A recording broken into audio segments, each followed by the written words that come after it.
அவங்களோட பக்தி உண்மையான பக்தி ரொம்ப புனிதமா காலைல பள்ளி எழுச்சிக்கு வந்து வராங்க.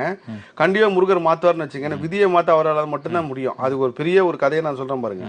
ஒருத்தர் கேட்ட அது எப்படி விதியை மாத்துவார்னா, விதியை முருகரால் தான் சிவபெருமான் கூட வந்து இறக்கப்பட்டு வந்து வரம் கொடுத்துருவாரு. ஆனா அந்த வரத்தை அவர் திரும்ப வாங்க முடியாது. ஆனா முருகன் வந்து வரத்தையும் கொடுப்பாரு, வரத்தை வாங்கணும்னு தெரிய ஒன்னே ஒன்று நான் சொல்றேங்க சார். நீங்க ஒரு படி திமுரு ஆணவெல்லாம் விட்டுட்டு இறங்கி வந்தீங்கன்னா முருகர் 10 படி இறங்கி வருவார் சார் உங்களுக்காக. நீங்க ஒரு படி திமுறை காட்டினீங்கன்னா அவரு 20 மடங்கு உங்ககிட்ட திரும்ப காட்டுவாரு. காட்டி தண்டனை கொடுக்க மாட்டாரு, புத்தி பாடம் புகட்டுவாரு. எனக்கு ஒருத்தர் சொன்னாரு, முருகர் எவ்வளவு தூரம் தூக்கி போட்டுறாரோ தூக்கிட்டு போற டமால்னு தூக்கி போட்டுவாருங்க, அவர் பயங்கரமான தண்டனை கொடுப்பாருனாங்க. நான் சொன்னேன், அதெல்லாம் முருகர் ஃபர்ஸ்ட் வந்து தண்டனை கொடுக்குற தெய்வமே கிடையாது சார். அவர் தண்டிக்கும் தெய்வமே கிடையாது சார், கண்டிக்கும் தெய்வம் சார். தப்பு பண்ணா கண்டிப்பாரு.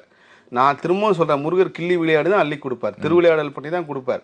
அவர் தண்டிக்க மாட்டார், பாடத்தை புகட்டுவார். ஒன்ஸ் நீங்க அவரோட சர்க்கிள்குள்ள வந்துட்டீங்கன்னா